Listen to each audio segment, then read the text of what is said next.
Hi, you're listening to the Fried Eggs podcast, a podcast about IVF and infertility. Amy and I are so excited to share today's episode with you all as we are featuring listener stories. We want to first say thank you to everyone. We are just so incredibly honored that you would take the time to share your stories with us and with other listeners. Your vulnerability and courage is recognized. We also want to provide a disclaimer as some of these stories include pregnancy loss, infant loss, and miscarriage. And other stories are about people who already have children or have gone on to have successful pregnancies. We hope that you will take the time to listen to them, to sit with them, to share them with friends or someone who may need to hear that they're not alone. And again, we're just so grateful to everyone who reached out and shared their experience with us. We love you all. And with that, here's today's episode.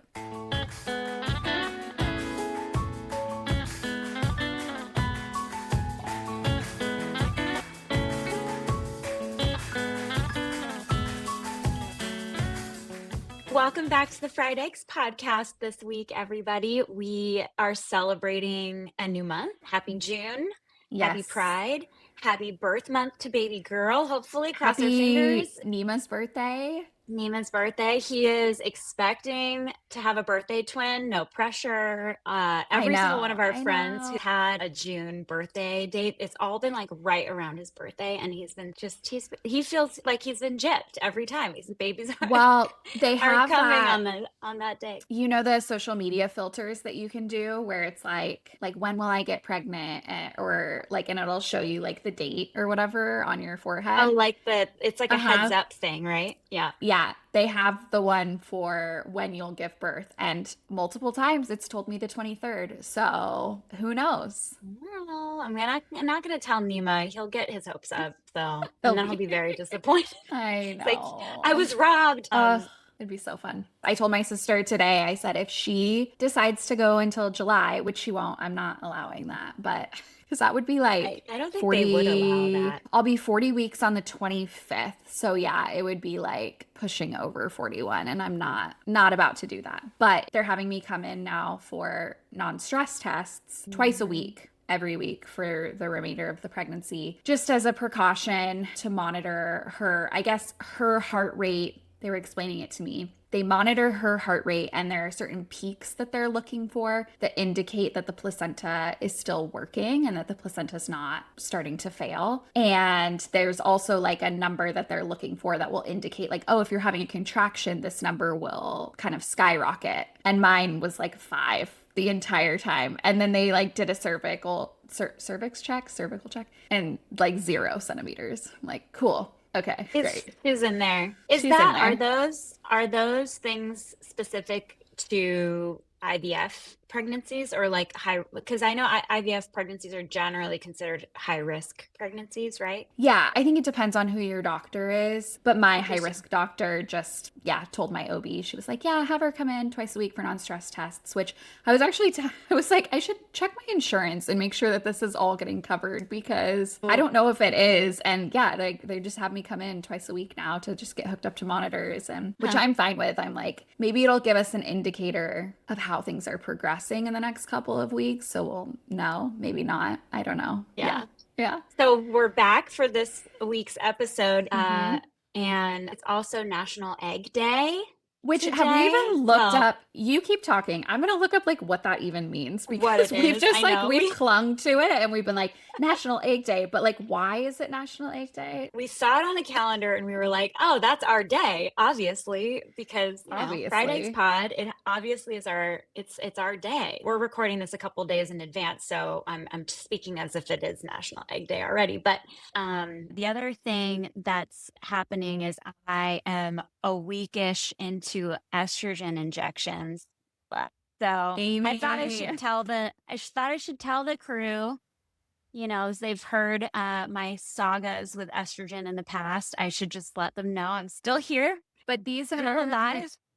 Do these impact you differently than when you do the oral estrogen? Like, do you feel a difference between the intramuscular and the, I think so. That's also why I wanted to like be like, yeah, I'm in it because I kind of want to be more like mindful and aware of it this time so that I can sort of see if I can track the difference because I'm gonna have another biopsy in like another week or two. And so that'll be like 3-ish weeks on estrogen, which last time it took like a good 3 weeks to feel it was over 2 weeks where I really started feeling the mountainous impact. Yeah. And so we'll see. I'm a week in. So far, I'm doing okay, except every little tidbit, like Nemo will be like, it's the estrogen. Yeah, he'll be like, the Oh estrogen, my babe. The gosh, which estrogen. is I'm like, so annoying. I'm like, thank you for seeing me. And also, how dare you? I've had so many conversations with Anthony like that where I'm like, I'm allowed to say this is the hormones right now. You are not allowed to You are say, is not. this the hormones right now? Like, no, this is Well, actually me. I'm actually upset. I'm actually upset. And it's a legitimate reason. Like, this is actually wrong. Yeah. That's exactly how it's going, where he's like, it's the estrogen. He's like, you're overreacting. I'm like, I'm allowed to react this way. And then in the back of my head, I'm like, is it the estrogen? Is it? Is that I was like, actually why I'm reacting this way? Yeah. is Uh-huh. it actually a legitimate reaction, or am I a little overreacting? Am I overly So I don't know. is this biopsy? Is this the Emma Alice test or Alice Yeah, test again? yeah, Okay. Okay. yeah, yeah. So Gross. finished all of the nuclear bomb antibiotics that I was on. Started the estrogen injections last week. We have another week of those, and then I start progesterone, which I'm like, Okay. is it what is I don't I actually have no idea. Is it the Pio shots, or am I doing Yeah. suppositories, or am I taking pills? I have no idea. So later this week I'll figure that out. I see my doctor later this week. We'll do that. And then a week into that, we'll do the Emma Alice test. We're doing all three. So might as well just dole out some more money for more testing. Yeah. But Of course. Why not? yeah, why not? No, I don't say that lightly. I mean, I'm Yeah. joking about it here, but it makes me angry. Yeah. So we'll do Emma Alice test, ERA, and Receptiva, which is kind of like a so-so, like, is it worth doing? I'm not totally sure, actually, because I spoke to like someone who's researching Asherman's, actually. And when I was talking to him about this situation, he was like, look, the ERA and the Receptiva are going to tell you that you have inflammation. You already know you have inflammation. So, like, what are you going to get out of it? But in talking with my fertility doctor, she was like, yes, but it could also tell us if you have adenomyosis, or if there's maybe potentially other stuff going on. So it's still good to be aware. So it's sort of like a cost trade-off decision for us. I'm not saying everybody should do it, but the reason we haven't done the ERA or Receptiva tests in the past is because, I think we talked about this on a previous episode, was that, like, it's a biopsy of your lining, and so if I'm susceptible to scarring, it could cause scarring. But I'm going through all of this anyway, and I already have scarring, so kind of might as well. But yeah, we'll see what it says. And then I'll take listeners along as we learn more. But yeah, that's where I'm at. So weekend to estrogen injections, estrogen and oil, and I'm still here and I'm alive. And then I'm excited for what we're doing for this podcast today, too. We've always, since the beginning of the pod, one of our sort of ethos was, how do we share more stories? And, we certainly want to share our experiences in pretty real time so that we're really honest and authentic about what it's like to go through all of this. And even through pregnancy, Katie, that's been something, we've talked about, having you continue to share what is this like as things kind of evolve, and as you sort of close one chapter, open a new chapter. So yeah, one of the things we really wanted to do was share more stories. And as we share, we've been wanting to bring on more people. We've started to bring on more guests, but I think it sort of maybe came to the forefront. I don't know if this is for you, but for me, like the post that you put up a couple weeks ago, I think there were a couple back-to-back ones that were more response related. It was like, tell us your most unhinged. What was the exact question? Do you remember? We did a story that was like essentially asked people like if you could scream anything about infertility or Yes. IVF Yes. anonymously, what would it be? And we got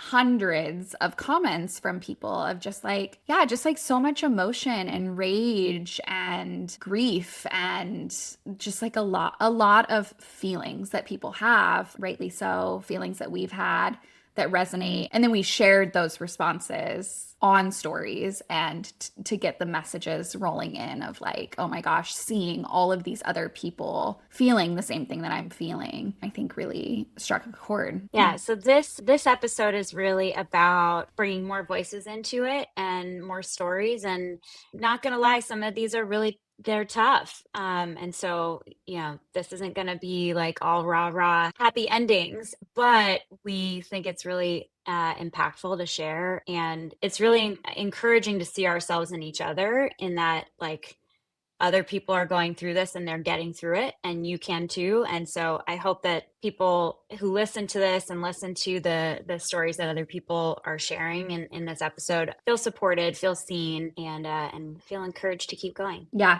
that's a great way to intro it all.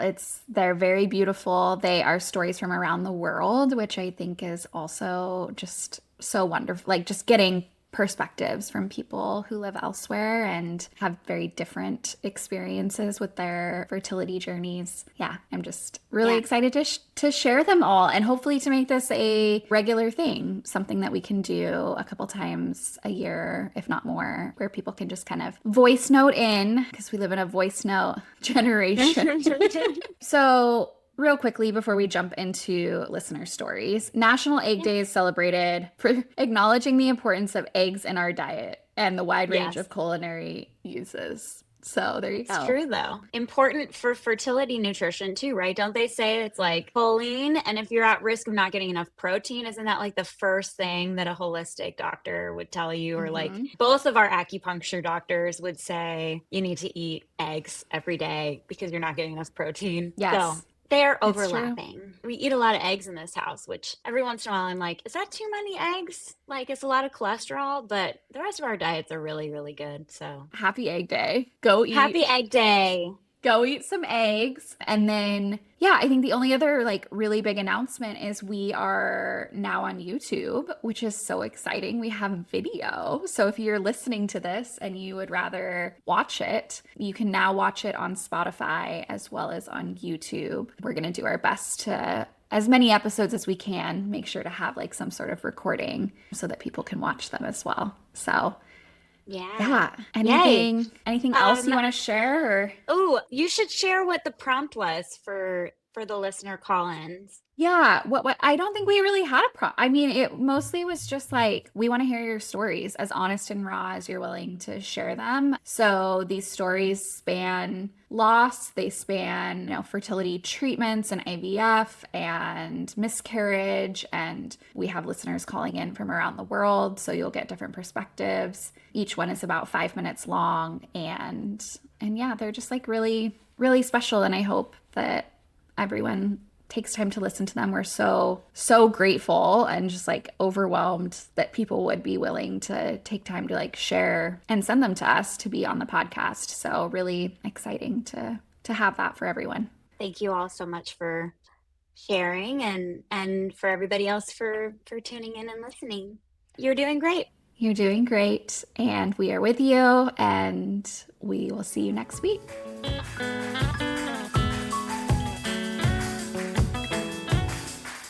Hey, Katie and Amy. My name's Kelly. I'm so excited that you guys are doing this. I think it's going to be great to hear some other stories. I'm very much in the thick of IVF right now, so I would love to hear from others that are doing the same. My fertility journey, so to speak, started back in 2021 when I found out that I had a low AMH. So low ovarian reserve was my diagnosis in 2021, and we immediately got an appointment at a fertility clinic to start seeking treatments. And our course of action was to go directly into IVF. They gave us, I believe it was a 70% chance with IVF and 10% chance with IUI. So while we were waiting to start the IVF, because, all the paperwork and all of that takes a little bit of time, we decided to try an IUI.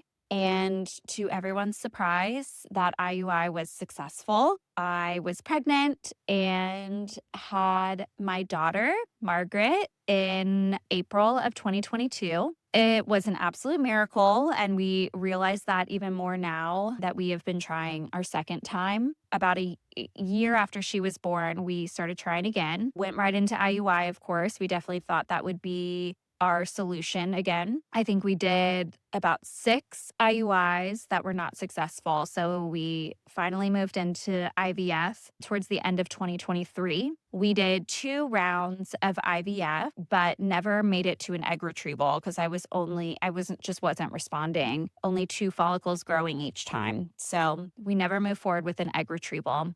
And at this point, we have changed clinics. I had a consultation with a new clinic, and he has given me a 5 to 10% chance with IVF, which is a big gut punch. But we have already been exploring the option of an egg donor. But before we go that route, we wanted to give it one final go with this new clinic. So we're doing a new protocol, entirely new medications. Well, not entirely new medications, but different protocol. I've been doing acupuncture, taking all the herbs, all the things. We're throwing everything at it this last time to see if I can get any sort of different result. So I'm in the thick of stims right now. I've only had my baseline appointment. I go next week for my update. I'm doing shots in the morning at night as we speak. So hoping to see some better results this time around, before we start going down the road of egg donor. I really hope somebody shares a story about having an egg donor because I don't know anyone in my life that's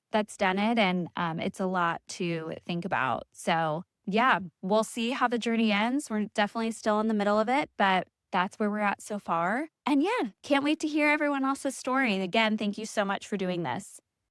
Hi, I'm Allie. Thank you so much for inviting me to share my story about infertility with you all. My story is actually about secondary infertility and recurrent pregnancy loss. My journey began about 4 years ago. I have a 3.5-year-old now, and that pregnancy was pretty uneventful. And then when we decided to try for number 2, it's just been loss after loss after loss, 5 total, and we've now moved on to IVF. And it's just been the most isolating, excruciating, lonely experiences of my life. And everything you all post resonates with me. And I'm just really grateful to have the chance to share my story.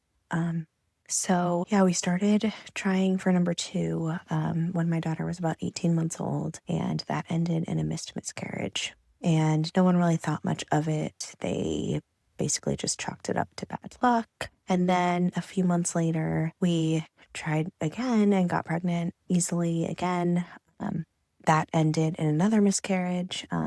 This one was more dramatic. I had to be rushed to the ER. It was really scary, and they didn't know what was going on. They thought it was just a subchorionic hematoma and the baby would be okay. But a week later, it ended with no heartbeat. And then about 6 months later, I got pregnant again, and same thing. I miscarried. This time we were out of the country. We were in the Dominican Republic. It was just really, really scary and pretty traumatizing. So after 3 losses, I decided to see a fertility doctor finally, and he sent me for a sonohysterogram and discovered that I have a uterine septum. So he wanted to do a hysteroscopy to remove the septum, and he did, or he thought he did. And so after that was removed, he was like, okay, now you should just try to get pregnant naturally. So I did, and I had 2 more losses. This time they were chemical pregnancies, but in my mind, clearly the septum either wasn't fixed or that wasn't ever really the issue. Another part of my story is that I've always suspected that I have endometriosis. And when I was having my C-section for my daughter, they confirmed that they saw endometriosis on my organs, but I haven't really,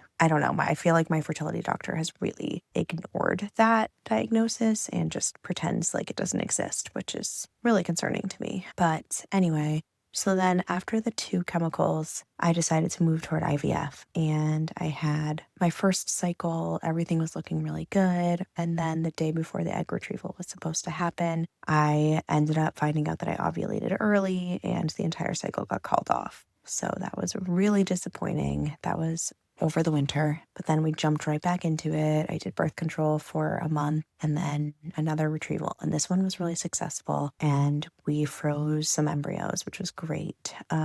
And then I had another hysteroscopy before my transfer because he just wanted to make sure everything looked good. And what he discovered when he was doing that hysteroscopy was that the septum was actually still there. And I mean, he knew it would still be there, but he thought he had gotten more off than he actually did. And so this time when he went in, there was a significant amount left. So he went back at it, trying to remove more of the septum. And he felt confident that he got a lot more off. The procedure was horrendous for me. I felt a lot of it, even though I was put under. So that was really terrible. But I was like, okay, it's worth it if this worked. So then we just did a transfer a few weeks ago, and I'm waiting for the results, but I'm not feeling particularly hopeful for a variety of reasons. But yeah, so that is my story. 5 miscarriages, well, 3 miscarriages, 2 chemical pregnancies, 2 rounds of IVF, a transfer that we'll see what happens. And yeah, like I said, it's just been brutal and isolating. And I just appreciate you guys so much because it makes me feel a little less alone when I listen to you.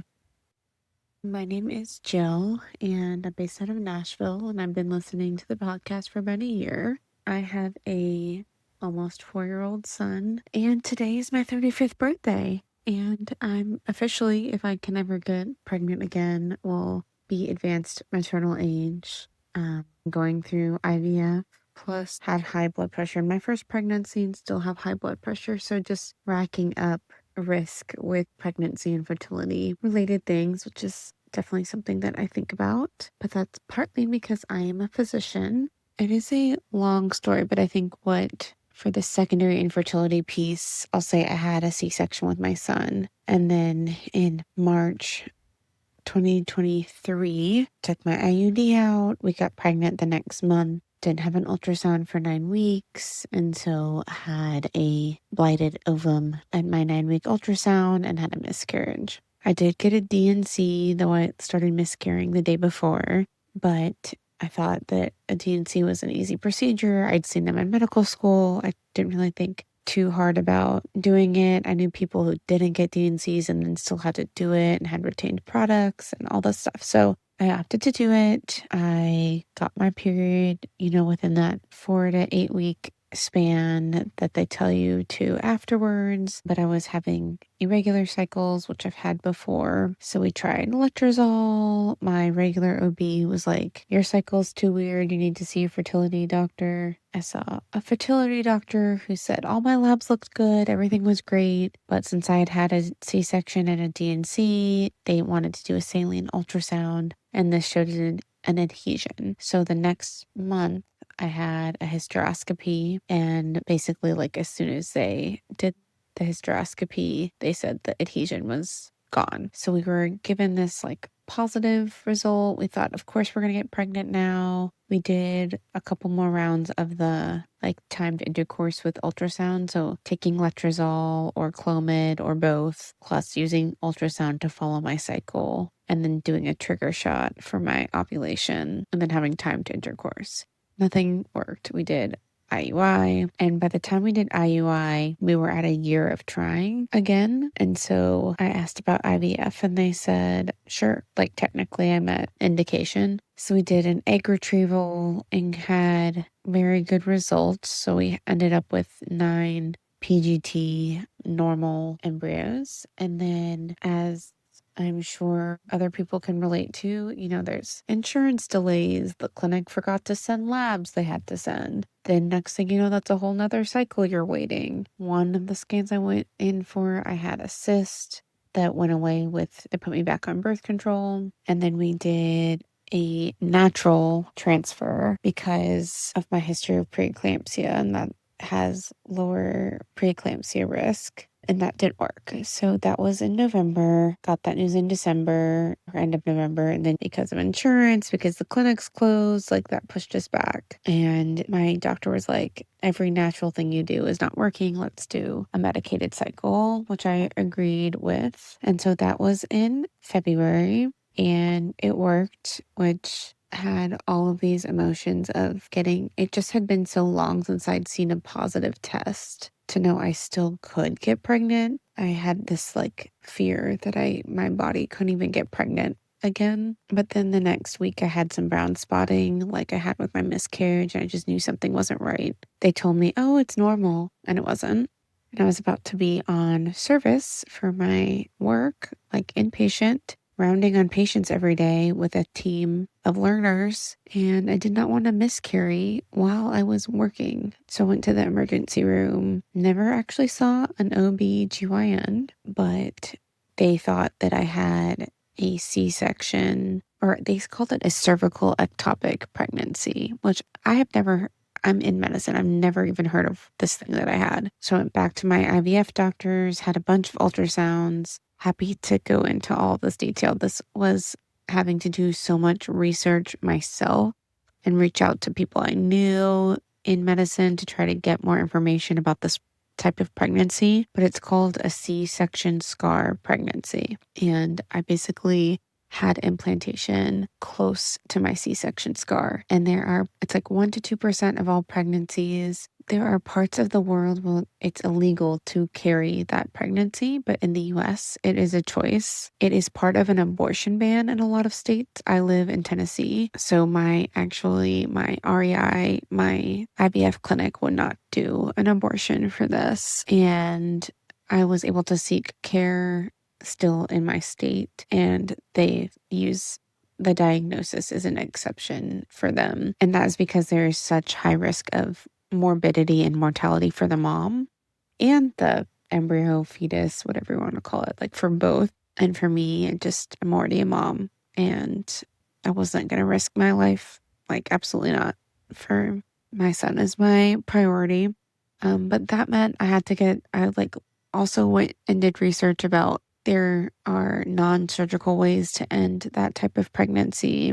And ultimately, that would have meant like traveling to New York City. And we just decided to do the dilation with ultrasound, and they don't do any curettage. But I was so nervous about getting more adhesions because I already had an adhesion. But did that, had all this back and forth about stopping my IVF meds. When do you stop the progesterone? But I ended up stopping it about a week before the surgery and did not get my period. So I did Provera to get a withdrawal bleed, and that worked. And I just had a saline ultrasound that looked fine, and I don't have an adhesion. I have like a little bit of, like, they called it a gap or a niche where my C-section is, but they said everyone has that. It's not particularly large or problematic. I also have a retroverted uterus, which I feel like I haven't heard people talk about this, but that actually makes the transfers harder. And I do wonder if that's partly why I had this happen.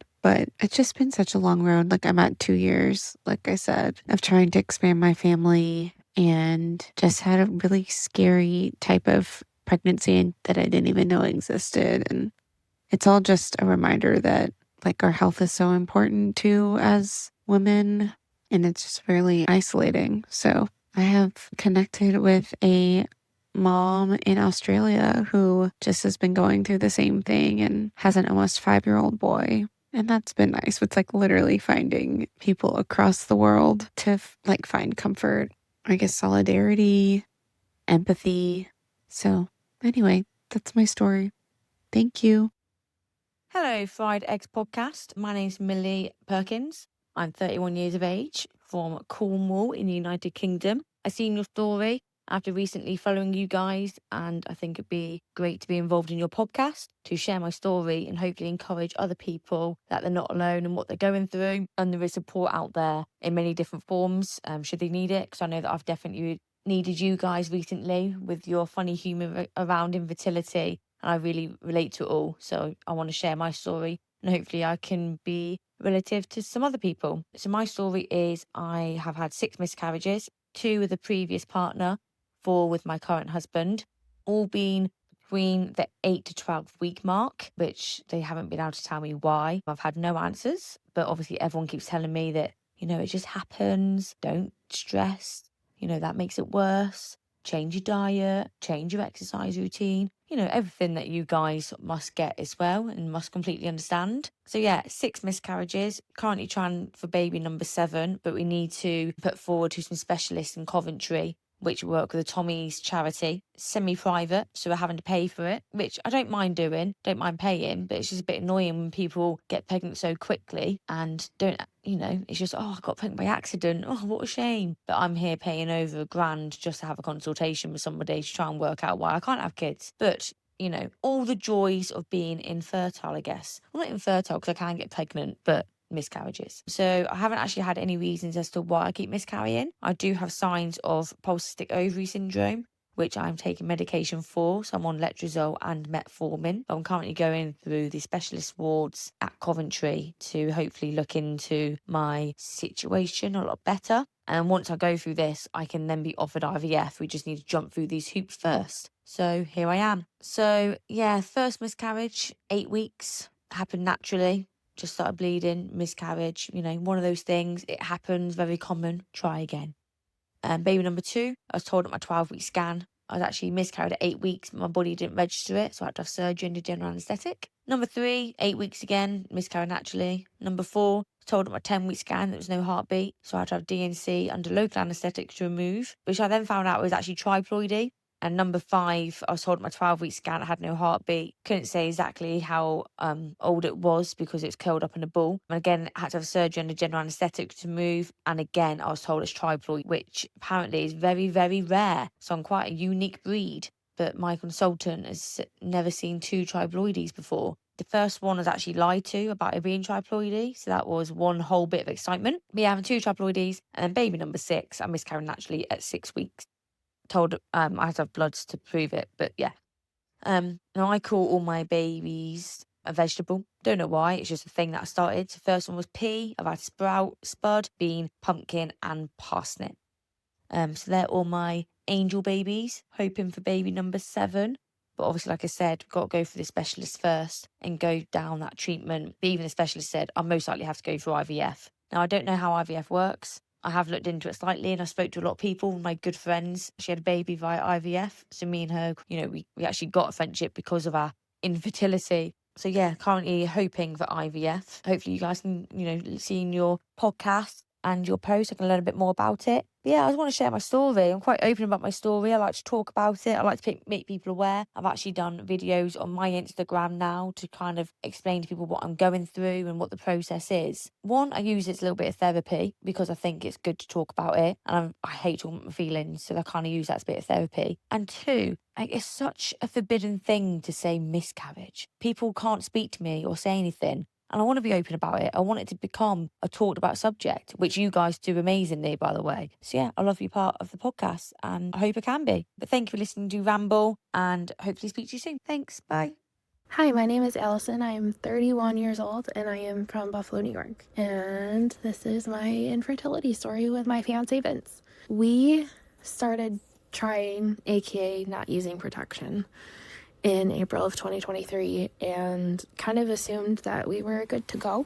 I have PCOS, so I knew that I'd probably need some type of hormone to stimulate ovulation and we would be good to go. But it ended up being about a year and a half later that we didn't have any positive pregnancy tests, just really didn't have anything. And we made the decision to have a consultation with CNY Fertility here in Buffalo. And because of our complex medical histories between the both of us and our families, we decided to do some genetic testing, which would also kind of help out to tell us why we weren't getting pregnant. And so we did that in September, as well as I had a couple procedures to kind of make sure everything was good in the oven, so to speak. And it was. Everything was functioning the way it was supposed to, which was great. And then we got our genetic test, and that kind of just threw our world completely upside down. Vince was a carrier for 2 things that I was not a carrier for. I was a carrier for 2 things that he was not a carrier for, so we thought we were in the clear, but the genetic testing said that I needed to do an additional karyotype test because there was indication that I had a chromosomal abnormality called trisomy 8 mosaicism, which my understanding as a non-medical professional is that it's not compatible with life. So getting that news really, really threw us. Not something we were expecting. Additionally, after it was confirmed that it was in 16 of the 20 cells that they had tested, it sent me to Roswell Park Cancer Institute here in Buffalo because this abnormality is common with people with leukemia. And I unfortunately have people in my family that have had leukemia. Luckily, I don't have leukemia. But I do have to do blood tests every 6 months, and I also will be doing a bone marrow biopsy soon. But where we're at now, we were cleared for IVF. So our next steps in the next couple weeks are going to be, and you'll have to forgive me here, I'm still learning all of the terms, but I believe that it's the stem shots for IVF. So I'll hopefully be starting those soon, and we'll just kind of go from there. We'll be doing PGT testing on the egg to make sure that that doesn't have the abnormality. And if it does, we'll need to figure out a different game plan. But we're just trying to take it day by day right now and hope for the best. And through all of this, we're just, trying to plan a wedding and renovate our 150-year-old house. So we're just doing all the things all at once, and it's quite overwhelming, as many people know that are trying to conceive. It's been a lot of emotional discussions, a lot of tears, a lot of therapy, but we're just kind of taking it day by day. So hopefully our next steps are to do the stems and do an egg retrieval and kind of see where we're at. And I'm sure, as a lot of people have gone through, we're fighting our insurance at the same time. So yeah, that is our story, and we're just kind of in the thick of it right now. And, everybody around us is getting pregnant very easily, so that's very hard. But our home team here, our good friends and our family have been really supportive, and I don't know that we would be able to get through that and all of this without them. So that's really important.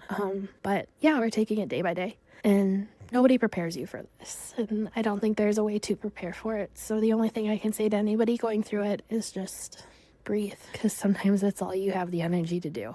Hi, Amy and Katie. My name is Shelby Simmons. I live outside of Washington, D.C. in Northern Virginia. Thanks for allowing your followers and friends of the worst club ever to share our stories to see if it's, resonating with anyone else more broadly. But wanted to share mine here of kind of at a high level what I've been experiencing, but more so I feel like the lessons that I've learned within the past year. But I had a miscarriage last August. I was a little bit over 7 weeks along, was obviously told that, this is common and it wasn't your fault, which, all true things, but really kind of found that my mental health was declining and really fell into a state of depression as we went into the holidays. Pregnant people all around you, including my sister-in-law and her first, and that was really difficult. But I specifically have a diminished ovarian reserve, very, very extremely low AMH. So we began to see a specialist this past January, great doctor in the area, more of a boutique type clinic, and, went through all the baseline testing, which is traumatic in itself, honestly, and kind of just continued to hear how difficult it would be for us to successfully have our own biological children. So doctor advised kind of doing a PRP, which I knew is still experimental. So I did that in March. And then I just completed my first retrieval this past Thursday. And we were able to retrieve just 3 eggs. 2 of them were mature, and so far 1 has fertilized. So calling back on Tuesday, Wednesday to see if that one made it to blastocyst. So currently in the trenches here, which you can obviously hear the emotion in my voice. Still can't really believe that, this is my story and it's real, but I wanted to share just some things. I wouldn't really call them regrets, but lessons learned and things I would do differently, because I just feel like women need to be educated on their health and things so much sooner, because as I turn almost 35, I feel like I would have done a lot of things differently. And I think that really starts with having that baseline testing of your hormones at an earlier age. And I wish I had done that in my late 20s, especially when I found my husband, my partner. We got married at 30. And even then, I wish I would have found out more information. I actually did that in October of 2022. And my OBGYN was kind of like, it's fine. Why don't you get off birth control? You've been on it for 17 years. And I wish then, and my doctor now says, I wish you would come to me in 2022, because your AMH would have been at least a little bit higher. Like you're literally up against the clock. And I just feel like we don't do a good job of educating women to have those conversations. And I don't think OBGYNs are really educated in this space either. But I just wish that women use that information further on. Another thing that I've learned through this process, which has been difficult, but also really beautiful, just relationships. And I'm just so thankful for the relationships I've built through this process, new relationships I've been able to develop because someone else has the same identity, relationships I used to have that kind of went dark, but have now kind of had that re-spark because they've also experienced this or want to be there to care for me. The hard part is relationships that you were so close to that really fizzle out because they don't have the identity and can't feel it. But I've chosen to be really vulnerable in this process, and that has been the absolute best thing for me, to be open and share my story, because I couldn't get through it without these relationships and support groups that I've built, and choosing to go to therapy and protecting my mental health and being honest about that. I recommend that anyone do that because it's not worth going on this journey alone. So thank you guys for all you do. You help me every single day, and you help so many other women as well. Hey, Katie and Amy. My name's Gemma and I live all the way in New Zealand. I'm 37, turning 38 in a couple of weeks. And I just wanted to say a massive thank you for your epic podcast. I think I just stumbled across fried eggs when I was feeling like really alone and unsure about everything I was going through, and I just didn't really feel like I had anyone to talk to. And honestly, tuning in made me feel like maybe I wasn't going completely mad and that there are others out there thinking and feeling the same thing. So just, thank you so much. I guess like a lot of people, I didn't really think too much about fertility growing up. That always felt like something future me would have to deal with. I was on the pill, made my periods a lot more manageable, but looking back, I had irregular cycles, painful periods, and maybe those were like little red flags I didn't really know to pay attention to at the time. Yeah, I'd always done things a bit later than most of my friends. Like I spent my 20s traveling, living overseas, changing careers. I was a social worker first and then became a primary school teacher. Yeah, building a family didn't really cross my mind until I met my partner in my early 30s. And then when I met him, I just suddenly really wanted to have children with him. He's a real positive peach. He thought it would just happen really quickly. But I guess I had this real nagging feeling in the back of my mind, like something wasn't quite right with my body. We tried naturally for a couple of years, nothing happened.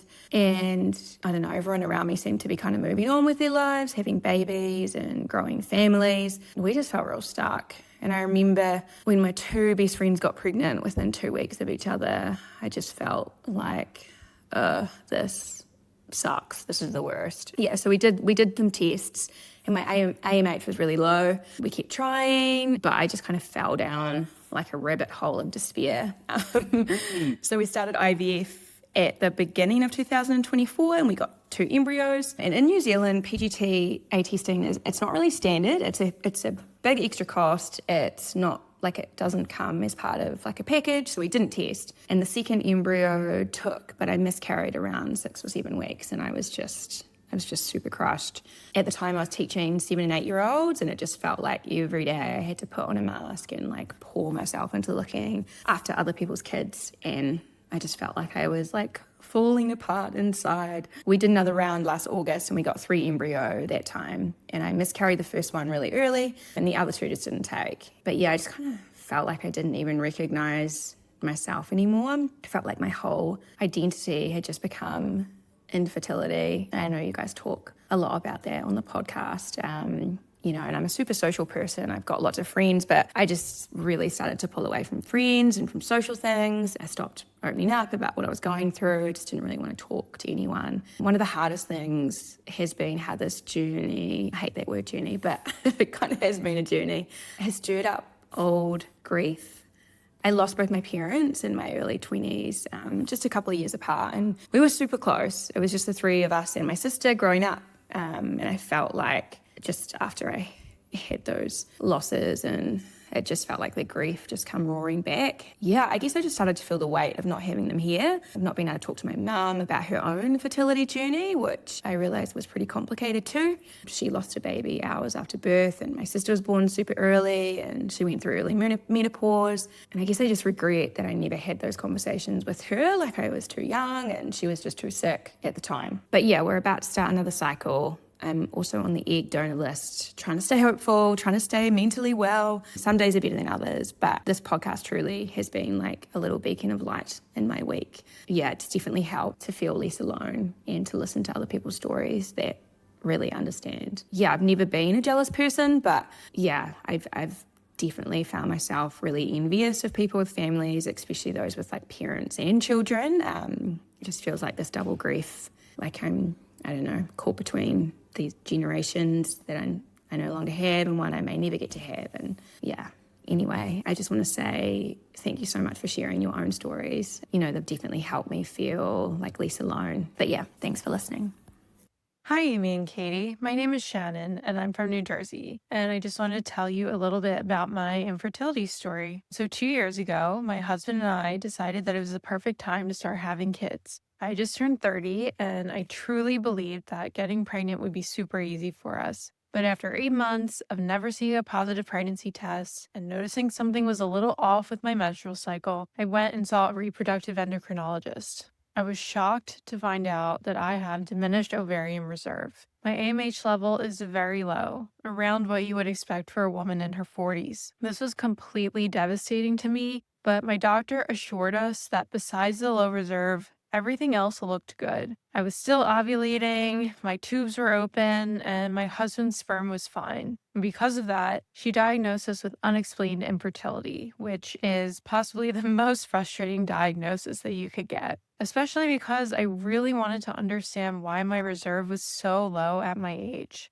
My doctor merely shrugged and told us that it happens sometimes. So it was suggested that we begin with IUIs. We did 3 of those, which unfortunately all failed. And when it came time to move on to IVF, our doctor was very realistic with us and said that because of my diminished reserve, my ovaries may not respond to stimulation and we may not even make it to the egg retrieval. We proceeded anyway, and they were able to retrieve 5 eggs, 4 of which were mature and fertilized. We were very excited about this, but you don't understand the gut punch that is the IVF attrition rate until you go through it. After 5 days, only 1 embryo made it to the blastocyst stage, and that embryo was genetically abnormal. It was really difficult to come to terms with the fact that we had nothing after our first retrieval, but we did learn about one other piece to my infertility puzzle. Throughout all the monitoring and treatment, there had been this small complex cyst on my ovary. And when I came out of the retrieval, the doctor informed me that he had punctured the cyst and that blood had come out of it. So it was actually an endometrioma.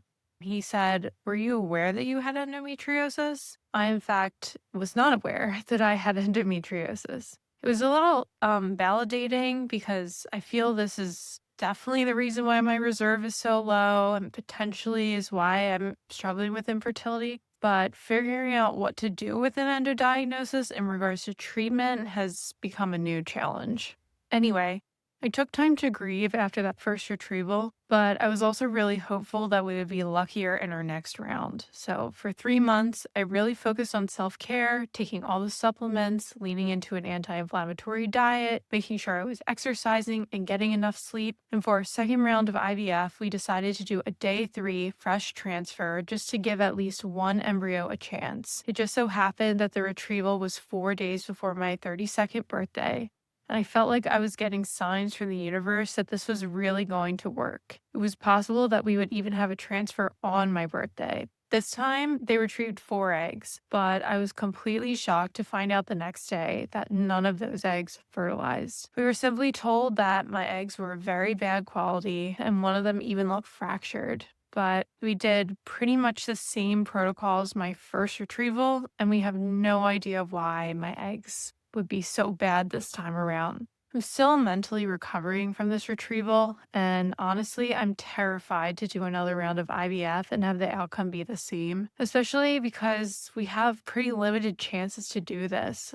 It almost feels like 3 strikes and you're out. And then what do we do? Do we move on to donor eggs? It's still really hard to accept that I would need to use someone else's eggs when I'm only 32. This is something my husband and I never thought we would have to consider, and so it's really hard and it's really isolating, especially when everyone around us is getting pregnant so easily. Anyway, that's where I am in my journey right now.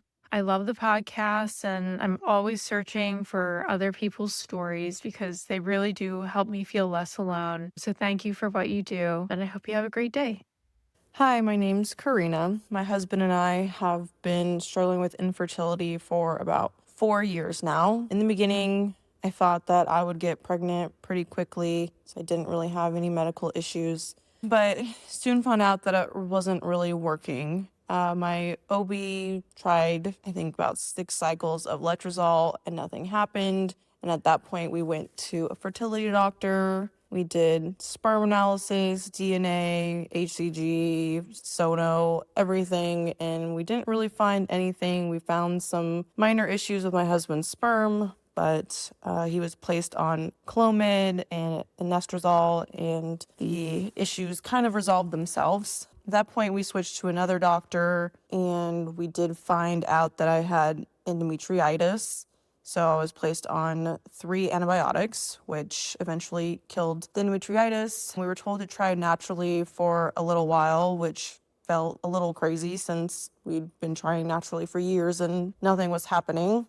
And then we decided to move forward with IUI. So in September of 2023, we did our first IUI and it failed. And then we decided to do another one in November and that failed as well. At that point, we decided not to waste any more money on IUI and move forward with IVF, even though we didn't really have any reason for why I haven't been able to get pregnant. At this point, it was unexplained, which was driving me crazy, trying to go down rabbit holes, trying to figure out what to invest in to figure out why I wasn't able to get pregnant. But we felt IVF was the best thing to move forward with. So we started IVF in January of 2024. I ended up with 40 eggs, but my doctor was only able to get 26 based on the position of my right ovary. At first, when we got the initial results for the PGTA testing, we only had 1 normal embryo and 1 low-level mosaic, which was pretty devastating to get those results because we initially had 9 embryos, which we only sent 8 for testing. But we had a couple that came back with no result.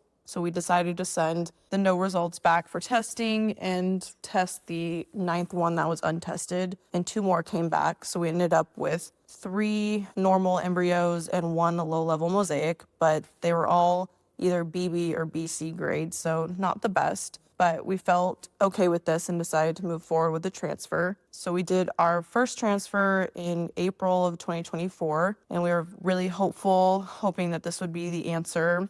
But unfortunately, it did not stick, and we were pretty devastated by that. Our doctor didn't want to waste any more embryos without any further testing, so we did the ERA test and the Receptiva. The ERA said we needed about another day for implant or to start progesterone, and then the Receptiva came back positive. At that point, my doctor wanted to throw everything at it, so he put me on Lupron for 3 months, and we scheduled a consultation to get surgery for endometriosis. We ended up having surgery in July of 2024 and found stage 4 endometriosis, which was pretty shocking, but was finally an answer as to why we felt like we hadn't been able to get pregnant at all. I'd never had a positive pregnancy test, so this was a bit of relief to finally find something. And so after we finished the 3 months of Lupron, we moved into a transfer, and we transferred our next embryo in October of 2024. And finally, I was pregnant for the first time ever, which was super exciting. Unfortunately, my HCG levels did not double the way that they were supposed to, so that was a scare in the beginning and really stressful, but luckily things finally evened out. It finally doubled after a little while, and we went in and saw the heartbeat and things were growing the way they were supposed to. Unfortunately, I ended up having hematoma during the pregnancy. We don't know if it was because I was on blood thinners or because it was an IVF pregnancy, but something led to a hematoma, and I bled a lot during the pregnancy, which was really scary. Unfortunately, around 22 weeks, I went into preterm labor. I woke up at about 1:30 in the morning with bright red blood bleeding. We rushed to labor and delivery, and doctor looked for about 2 seconds and said that I was dilated and my sac was protruding, and she didn't have any good news for us, unfortunately. So my daughter, Hope, was born on February 16th, 2025. She was alive for a few minutes before she passed away. So just been dealing with a lot of grief and trying to figure out where I fit in if I truly fit in with the infertility community anymore, or if it's more infant loss and pregnancy loss. We're still trying to figure out how to move forward now. We have, one normal embryo and one low-level mosaic, not the best grade, and I am approaching 34 years old, so just trying to figure out what the next steps are, or if I get pregnant naturally, because I hopefully got rid of the endometriosis and that was the main issue. So yeah, just a lot. It's been a wild ride and really difficult, and I just appreciate you listening to my story, so thank you. Hi, my name is Lorena Spilatro, and I just wanted to share my infertility story. My husband and I got married in 2021, and we started trying for a baby in 2022. I actually got pregnant really quickly after the first really month or two of just basically not tracking, trying. I didn't get my period, and it was positive, and I was so happy. And I always say that this time was such a naive happiness where I just thought everything was going to go as planned, like everyone else, right? Unfortunately, that wasn't the case. I went to the doctor. They have you go in about 8 to 10 weeks. And unfortunately, there was no heartbeat. It was my first miscarriage. I got prescribed methotrexate, and I passed, unfortunately, the pregnancy in my bathroom. It was my first time being pregnant, and it was my first miscarriage. So it hit me hard. It was difficult. It was one of those things where I never thought that it would happen to me, right? I took a little bit of a break because the miscarriage was tough for me. And we started trying again.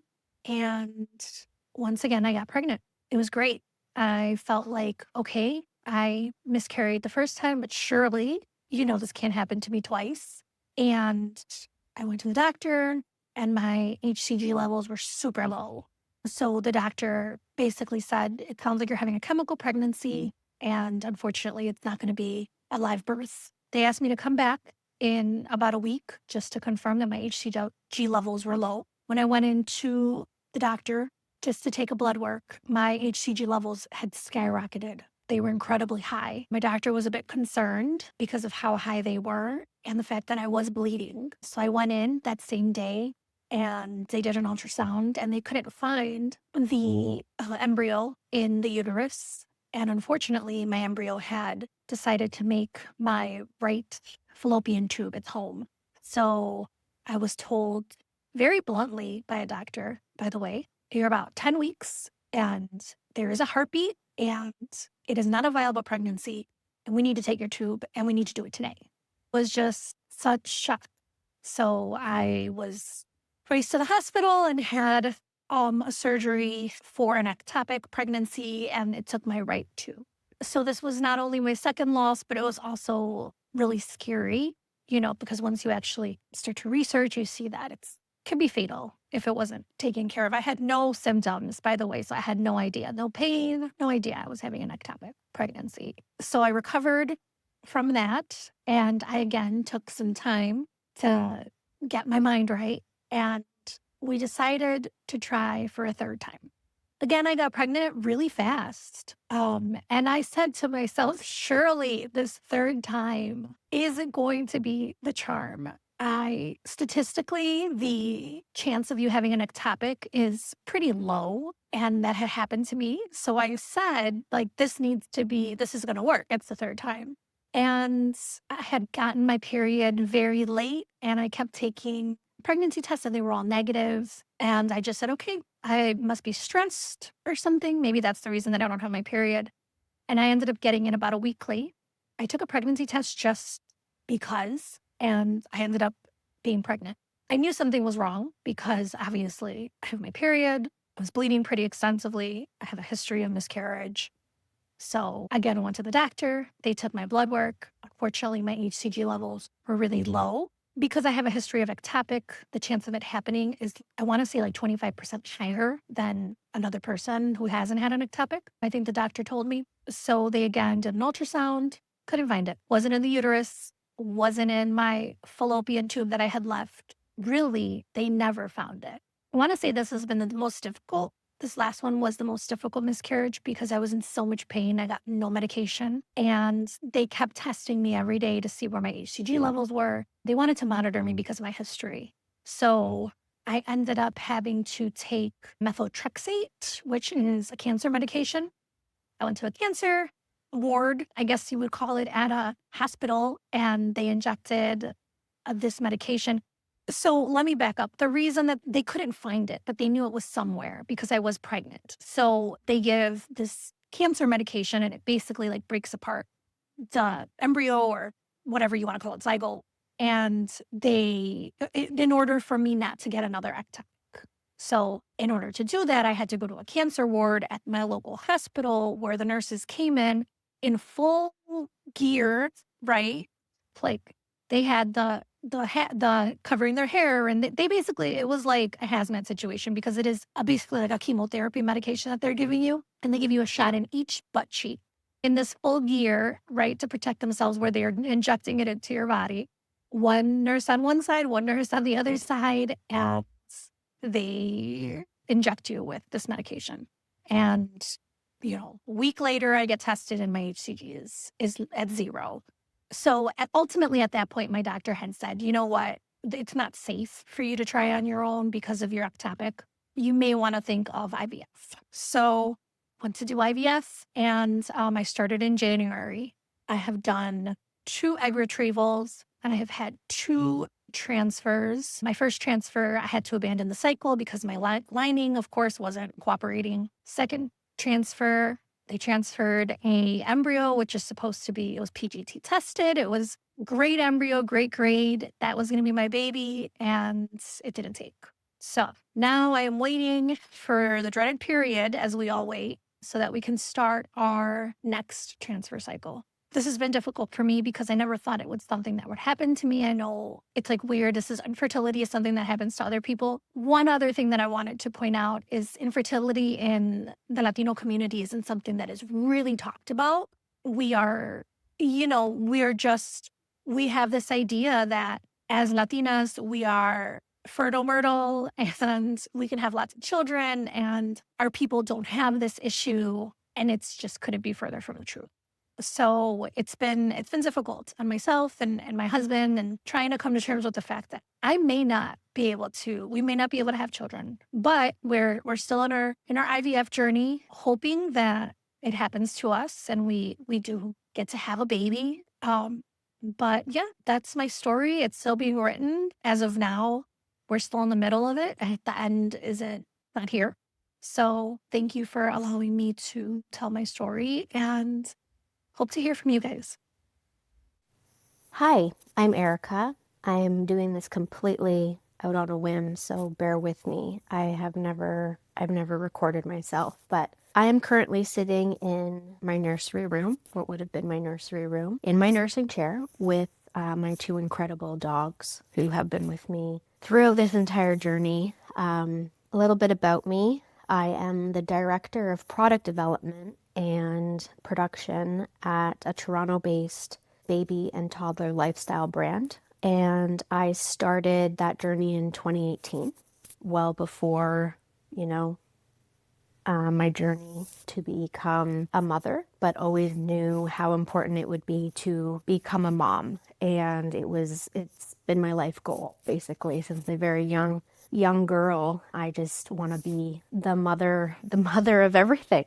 So as a single woman working at a baby brand, I met my husband online, and, our foundations were starting a family. Very quickly grew into a COVID relationship, being in lockdown, and soon after got engaged and married. So in 2021 is when our journey really, really started of trying and being unsuccessful. Infertility has been in my family, extended family, and it's always been in the back of my head with my age and PCOS in my family. So it was always top of mind. And in July of 2022, we went to our first fertility appointment at a clinic here in Toronto, Canada, and we underwent 4 medicated IUIs, which were spread out, involving different rounds of medication, and none of which were successful. So after the 4, which our last one was July of 2023, the next steps were IVF. And the current clinic that we were at in Toronto had a very, very long wait list, over 2 years. So we switched clinics for that reason. And we went to another Toronto clinic that had just a faster turnaround time. And we did our first egg retrieval in what would have been December of 2023. Unfortunately, that was not very successful in terms of having viable embryos after genetic testing. So we took some time and ended up doing another egg retrieval this time last year in June of 2024, which gave us 2 genetically normal embryos after testing. And we transferred one of those in August. So right before my 36th birthday, it was early August, we had that transfer happen and it stuck, which was our first positive pregnancy test and result of pregnancy, which was absolutely unbelievable, nerve-wracking, high anxiety. And unfortunately, at 19 weeks, we no longer had a heartbeat, which based off of what they had to say was likely because of the size of the baby happened weeks prior. So very traumatic and soul crushing, really. Early December, I underwent a procedure to be induced because my body just did not clue in that the pregnancy was over. So it was very traumatic. And it leaves me to now without a 1-month-old who would have been due April 25th. And I'm submitting this on behalf of him. Thank you.